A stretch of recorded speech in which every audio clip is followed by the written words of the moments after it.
Bonjour, toujours dans le cadre du premier chapitre de la quatrième unité, les chaînes de montagnes récentes et leurs relations avec la tectonique des plaques et les déformations tectoniques qui les accompagnent. Aujourd'hui, on va voir la deuxième partie. Dans la vidéo précédente, on avait fait des rappels et on avait vu le premier type de déformation tectonique qui sont les plis. Dans la vidéo d'aujourd'hui, on va traiter le deuxième et le troisième type de déformation tectonique, les failles et les nappes de charriage. Je note que le lien vers le format PDF du cours, vous le trouverez en barre d'infos sous la vidéo. Donc le deuxième type de déformation tectonique, ce sont les déformations discontinues cassantes, تشوهات الانكسارية, que nous allons appeler les failles, الفوالق. Là donc vous avez les deux premières figures. Vous avez la figure A qui représente une photo réelle de deux failles, représentées ici avec les deux lignes en rouge au niveau de terrain sédimentaire. Et sur la figure B, vous avez les différents éléments qui constituent la faille. Et avant de donner une définition à la faille, on va voir l'état initial des strates ou des couches sédimentaires. Donc comme vous voyez, ce sont des couches parallèles qui sont dans le même niveau. Et suite à des forces tectoniques extensives, on a l'apparition d'une cassure. Voilà, c'est ce qui correspond à la faille. Et donc, comme résultat de cette cassure, on aura le déplacement des deux compartiments, l'un par rapport à l'autre.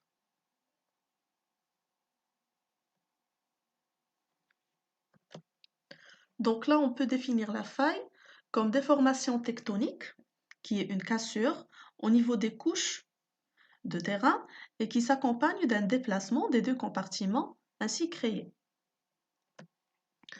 Donc maintenant, en ce qui concerne les éléments de la faille, on va commencer par les deux compartiments qui sont le résultat de la faille.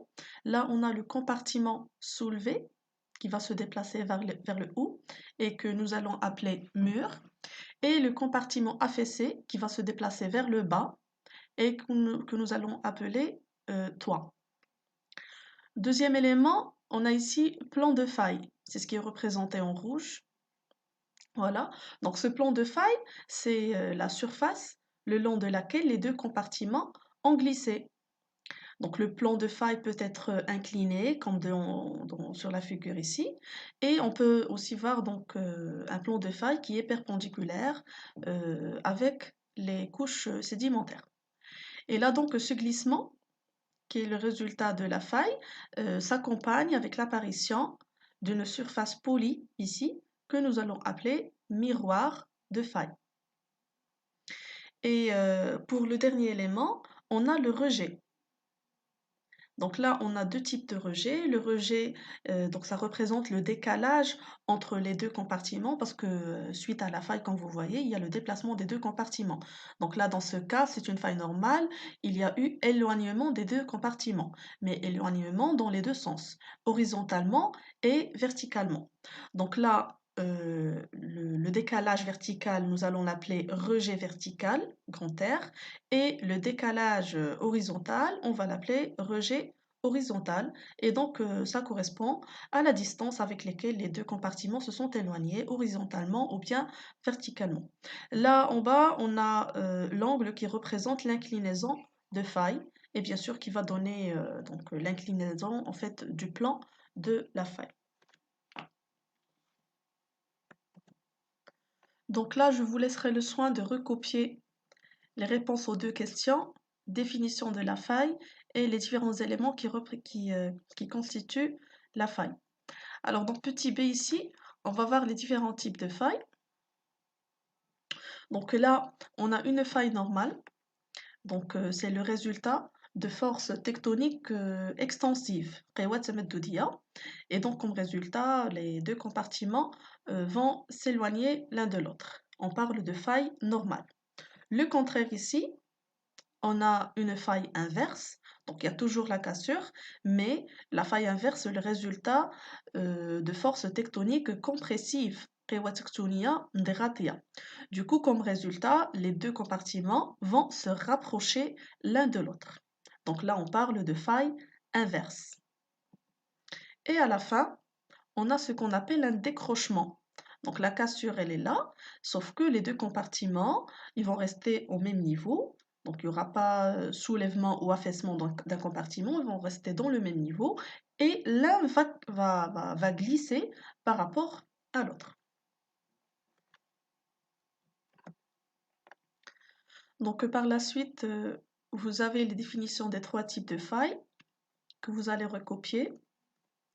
Et là, vous avez une deuxième représentation de la faille normale, de la faille inverse et des décrochements. Donc une petite note pour les décrochements.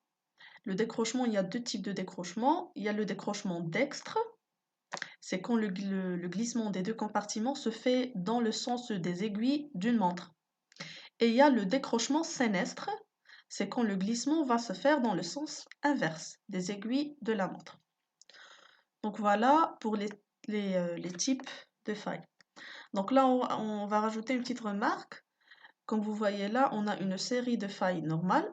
Ça va conduire à l'apparition d'une structure appelée Horst et Graben. Voilà. Donc voilà, il y a des compartiments qui se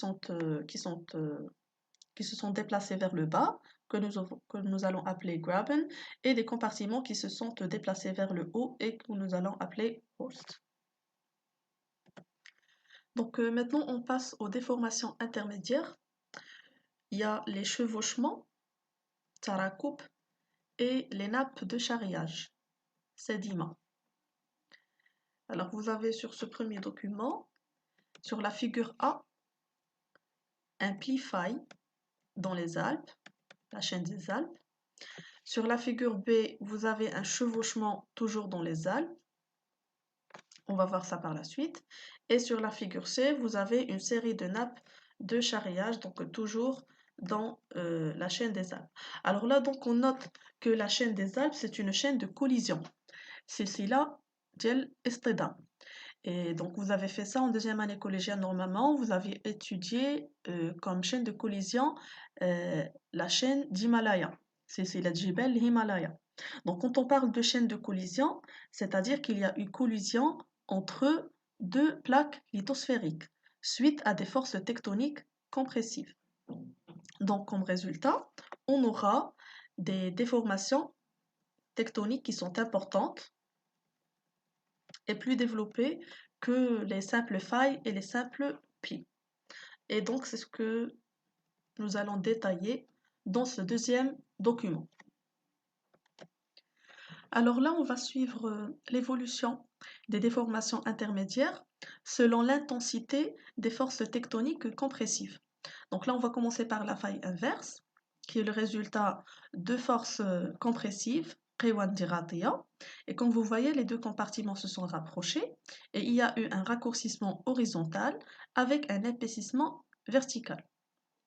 Donc là, au fur et à mesure que les forces tectoniques compressives deviennent de plus en plus importantes, eh bien, on aura l'apparition d'un deuxième type de déformation.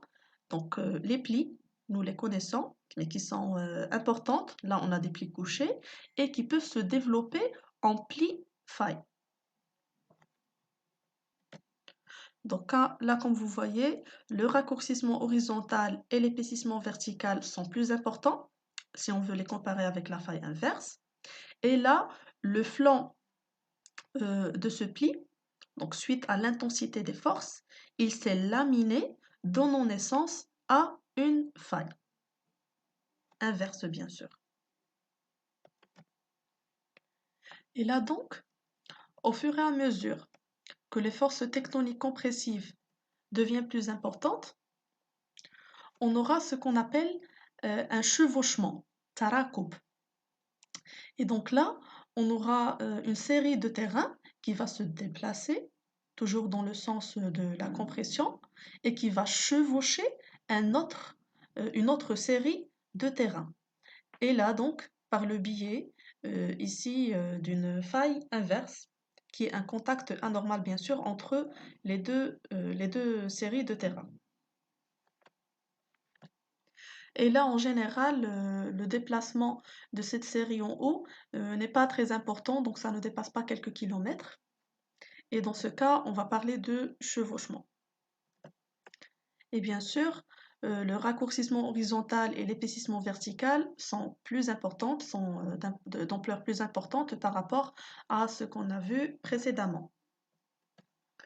Donc, si les forces compressives deviennent plus importantes, le chevauchement va se développer en ce qu'on appelle nappe de charriage. Et là, donc, comme vous voyez, elle est formée de deux unités.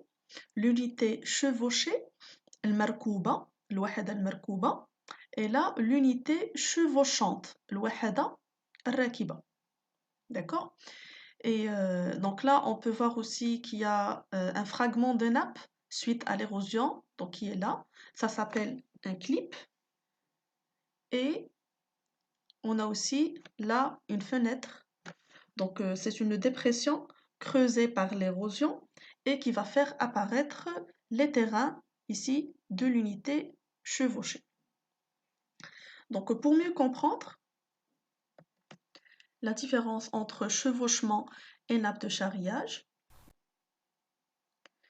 la distance parcourue par le chevauchement, comme vous voyez là.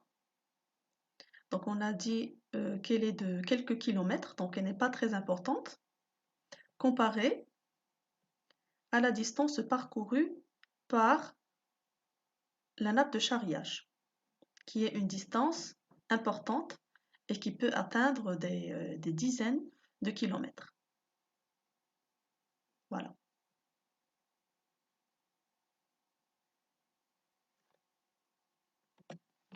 Et là donc, je vous laisserai le soin de recopier les définitions et les types de déformations intermédiaires que vous avez sous le document. Et là donc, comme bilan, on peut dire que ces déformations intermédiaires sont des indices d'un épaississement crustal, un épaississement de la croûte, القشرة الأرضية, et donc s'expliquant par un raccourcissement de la croûte continentale. Et ces épaississements vont produire des reliefs. Ces reliefs qui vont correspondre aux chaînes de montagnes, plus précisément les chaînes de collision et les chaînes de subduction. Et donc c'est ce qu'on va traiter lors de la prochaine vidéo. Au revoir.